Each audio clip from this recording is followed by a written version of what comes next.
ataques registrados nessa região do Oriente Médio. E agora chega uma informação de uma morte registrada em Abu Dhabi, nos Emirados Árabes. Uma pessoa que morreu atingida por destroços após as defesas aéreas interceptarem mísseis iranianos que tinham como alvo Abu Dhabi. Américo Martins, mais um ataque registrado na região. Pois é, Carol, a primeira confirmação de uma vítima fatal fora do território iraniano, com essa pessoa que morreu em Abu Dhabi, perdão, teria sido atingida por destroços de mísseis que foram abatidos pela defesa dos Emirados Árabes Unidos. Neste momento, Carol, além obviamente do Irã, que foi atacado por Israel e pelos Estados Unidos, e também do território israelense, que foi alvo de tentativas de ataque dos iranianos, nós temos confirmações de ataques já em outros países da região. Emirados Árabes Unidos, Bahrein, Catar, Jordânia, Kuwait e Iraque. 6 outros países que já teriam ali identificado ataques. Importante também destacar, Carol, que não necessariamente são todos ataques diretos do Irã. O Irã tem muitos aliados que estão enfraquecidos neste momento, vários deles perderam os seus conflitos, as suas guerras contra Israel desde o início da guerra na faixa de Gaza, mas eles ainda têm aliados em muitos desses países, por exemplo, no Iraque. Um país onde o Irã exerce uma forte influência e também tem milícias ali que podem ser utilizadas para esses ataques contra bases militares americanas.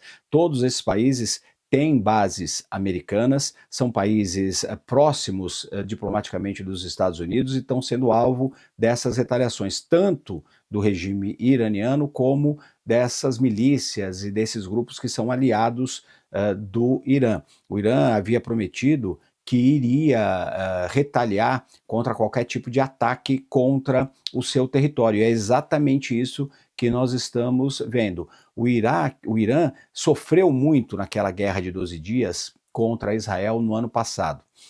Muitas das baterias antiaéreas foram destruídas, a inteligência israelense conseguiu se infiltrar muito dentro do regime iraniano, conseguiu muitas informações valiosas que ajudaram nos ataques israelenses. Em determinado momento, a Força Aérea de Israel conseguia sobrevoar o território iraniano praticamente sem nenhuma oposição dos iranianos, e não houve tempo, desde junho do ano passado, nem recursos para o Irã reativar completamente as suas defesas. Então, neste momento, o Irã também está enfraquecido desse ponto de vista militar. Ainda tem a capacidade, obviamente, de fazer ataques, inclusive contra o território israelense, mas partindo de uma posição muito mais fraca do que estava no ano passado. Isso certamente também foi levado em consideração pelo governo dos Estados Unidos e pelo governo israelense ao julgar os melhores momentos aí para fazer esses ataques. Agora, o que nós temos neste momento é essa confirmação.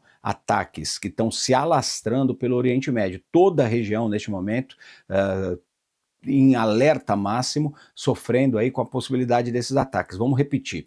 Os ataques aconteceram e estão acontecendo agora também numa segunda onda de ataques contra o território iraniano. Israel tentou atingir o território israelense. Até o momento o que nós temos é a confirmação das forças de defesa de Israel, da derrubada de mísseis que foram lançados contra o território. Temos também sirenes que continuam sendo acionadas nas principais cidades israelenses, o governo israelense pedindo para a população ficar próximo de abrigos, mas nós temos ataques também que foram confirmados, especialmente contra bases americanas nos seguintes países: Emirados Árabes Unidos, Bahrein, onde uma base naval americana foi alvo de ataques, Catar, Jordânia, Kuwait e Iraque. Então temos 6 países que foram envolvidos nesse conflito entre Estados Unidos, Israel e o Irã.